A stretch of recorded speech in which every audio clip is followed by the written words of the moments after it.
Hey everybody, it's Chris Caputo, your host of your KC Singles Hangout host, and where we help KC single professionals successfully navigate them through the 21st century dating scene, which can be absolutely crazy sometimes. We understand. So tonight, I just want to say I'm so glad to have my compadre with me by my side, actually virtually by my side, Ms. The lovely Jill Underwood. Jill, say hi to everybody.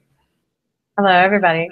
Hello, hello, hello. Okay, good. So here's what we're gonna do tonight, guys. I'm going to pretty much, Jill and I are gonna talk for a little bit, and we're gonna talk about something happened this week. Very interesting, very, very interesting. We were hanging out on the weekend, and actually we didn't plan on it. That kind of happened by accident, actually. It was very interesting. I was hanging out with another group of awesome singles professionals. Shout out to you guys, the KC single professionals, mixing over there on Sundays. It was a great time. I was just, getting to know just some old friends, some new friends, and it was really cool. And then all of a sudden I got this, I ran it. I said, hey, Jill, by the way, I'm going to be, hanging out here if you want to come later. And she's like, well, we'll see, maybe. And, and I'm like, no worries. It's all good. So then I got this little text later on saying, where are you? And it was funny because, I actually didn't have my phone on me. My phone was in my jacket. I was having fun. I didn't answer it. And in comes, walking in, Miss Jill Underwood. It was awesome. It was like, hey, Jill, what's up? So Jill, you came walking in. Tell us a little bit about your day, your evening. What happened? What was going on? Sunday was a little bit crazy for me. I actually had some plans with a single man, a very a guy. I kind of been dating him for a couple of weeks, maybe 2 months, a little bit, getting to know each other. Okay. And he had told me the night before we had made some plans, and he stood me up. I didn't hear a peep out of him. I know, right? I didn't hear a peep out of him all day Sunday. So by the time 5 o'clock rolled around and your event was starting, I was like, okay, I just had a change of plans. Wow. So I don't think I haven't been stood up since I was in high school. Oh my gosh. I'm not laughing at you, of course. That's a long, of course, that was maybe a few weeks ago that happened. I mean, since high school.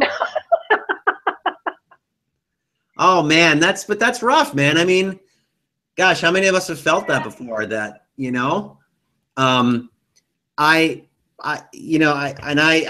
got that from you about halfway into the Hangout when we were hanging out in the evening. I got that information from you. We were already mixing and mingling and mixing up with a bunch of people. And by that point, you whispered right here, you said, I got stood up.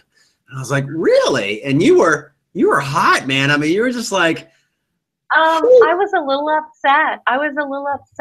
At first. And I called him out on it. I sent him a text, because of course I wondered, okay, what do you do? How do you deal with this?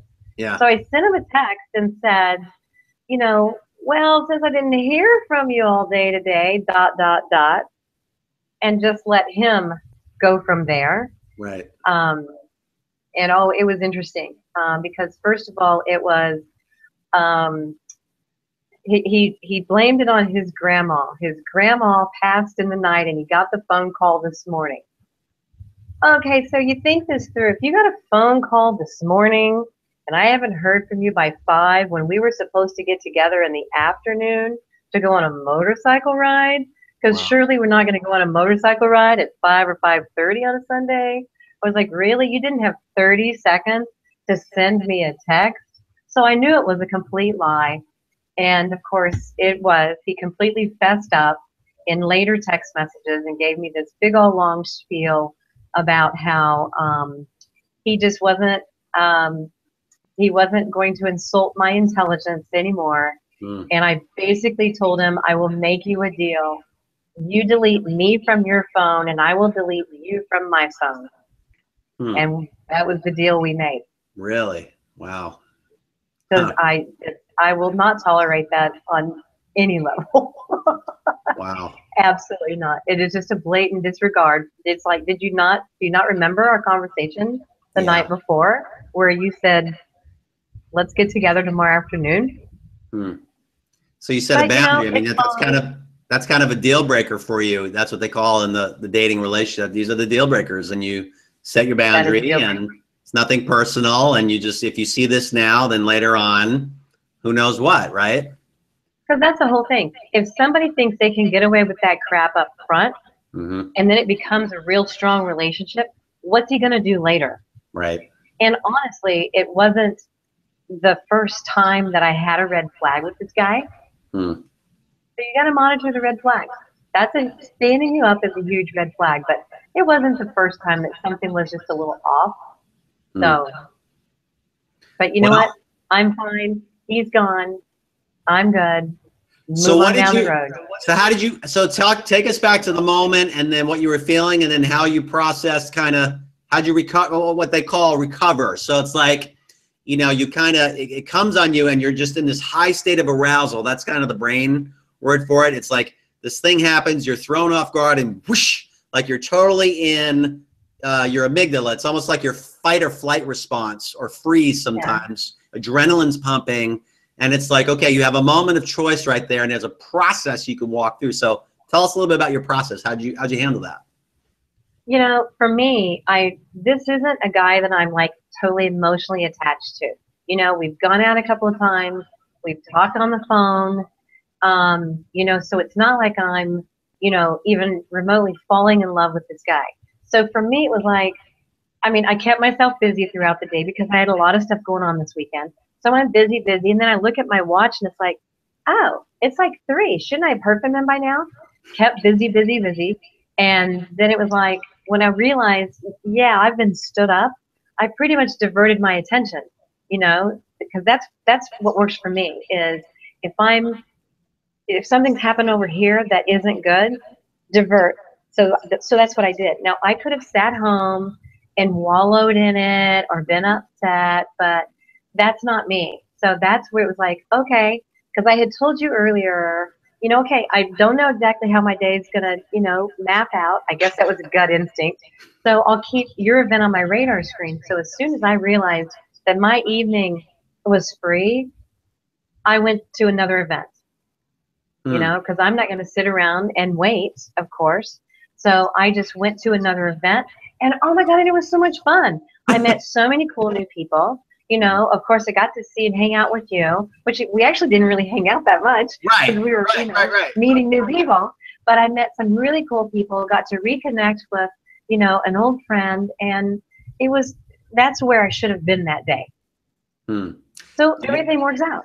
Absolutely. I love, see what you did was you redirected. That's kind of the fancy schmancy term. You redirected and you were able to bring quiet as you were doing activity. You brought your levels down and you were able to quiet and recenter again and then have that decision making. The brain began to turn on again. And it's just like, okay, let me problem solve this. Let me think, oh yeah, Chris. And there's that thing going on. And you were able to pick yourself up and recover because there was a rupture right there, right? It was a total rupture, breach of trust, a breach of just, you know, the heck, if my time's not worth anything, I mean, that's insulting and that's hurtful. Right, yeah. It's just hurtful. Who even does that these days?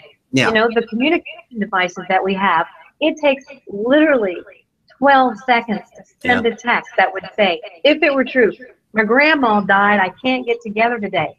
You know, there was just no excuse. It's not like you really had to get your, you know, go to the kitchen and get the rotary dial phone and dial the number. Oh, there's a 0 in it. Okay. It's not like it even took, you know, 30 seconds just to dial the phone. It's a quick text. So, but you know, it's like, this is what we do with babies. When you're raising babies and the baby cries because the baby doesn't get their way, what do you do with the baby? You redirect their attention to something else. So it's the same strategy. But by the time I had gone to the event, had a couple of hours of great conversation and laughs, and then left that event, and now that's when I was like dealing with him on what happened that day and why did you just blow me off? Which I didn't put it in that word, but that's really what I'm dealing with. You know, I had clarity and I was calm and I was cool and collected, and it was like, yeah, why don't you just lose my number? Because you're never gonna see me again. No. That's awesome. Never. I mean, like, not Never. awesome that that happened or for that guy, but yeah, I mean, just your process right there is very healthy. What I find interesting, you mentioned the word baby, and that's very interesting, because that kind of leads me into what I want to share a little bit tonight about, you know, the baby really has to lock in on mom's face. It's almost like mom is that source of comfort, that source of security, and the child sees the mother in the face. And what you did was, I mean, you didn't look into your mama's face, but what you did was you went into the community and you engaged other people's faces, and you were smiling and just getting out of yourself and pouring and just giving and just being and enjoying and receiving. That rhythm of giving and receiving was going on, and your brain, you know, just went back to, was spinning, and now just whoosh. Not only that, you were joyful again. I mean, you just quickly came right back, and you were not stuck. Probably years ago, maybe you would have been like, oh my God, and, you know, angry, and then continue to redirect to the point where you, to exhaustion, where you ran yourself into the ground because you're so tired and frustrated, or on the phone just, you know, or whatever. But no, you picked yourself up and got back in the race. That's life, right? That's what people say. Riding high on Thursday, shot down, and well, that's why I totally filleted that right there. But anyway, you know, you understand what I'm saying.